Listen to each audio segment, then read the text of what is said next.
lo sguardo seducente, il neo di Venere, raccolta nel suo abbraccio, Tamara dell'Empica. Eccola a voi, ma non è per tutti.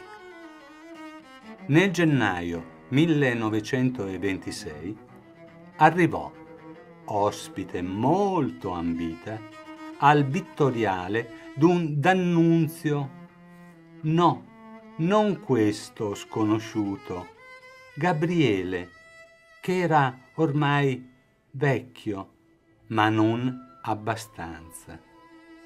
Guardiamo l'estratto anagrafico. Era nato a Pescara il 12 marzo 1863 e transita a miglior vita, così noi gli auguriamo, il 1 marzo 1938 a Gardone.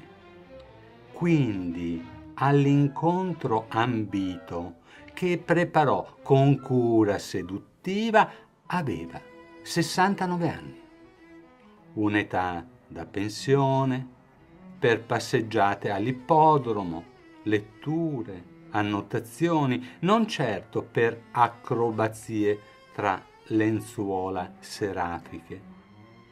Invero, a renderlo gagliardo rubacuori contribuiva l'estro erotico di cui era esperto esploratore, nonché sniffate di cocaina. Fama, lusinghe poetiche, doni munifici rendevano arrendevoli le più belle della Belle Époque.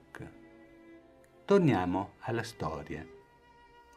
Lei arriva elegante, quasi scolpita, accenna ad un saluto a Elise Mazoyer, una delle domestiche tuttofare del Vittoriale, e subito se l'inimica.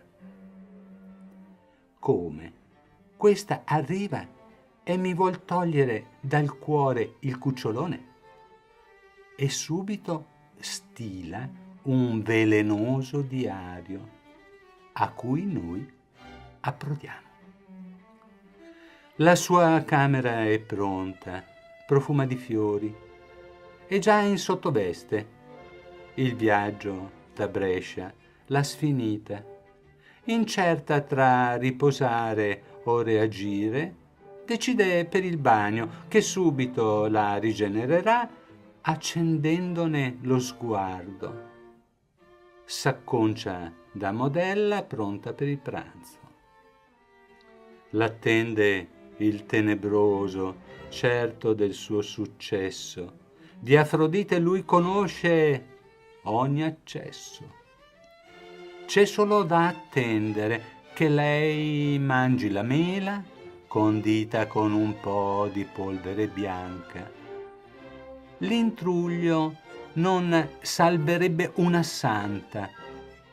Si sorprenderà di saper suonare, diverrà schiava del suo desiderio.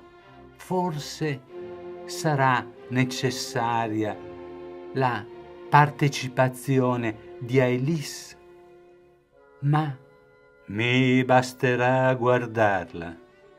Lei vedrà in me un dio greco.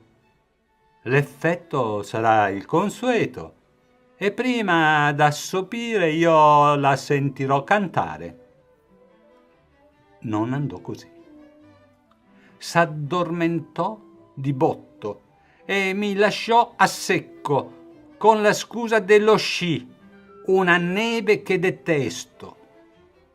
Mi consolò Maria, Eleonora, e da Bettino, che mi chiese com'andò l'affaire, risposi: la polacca è un frigidaire.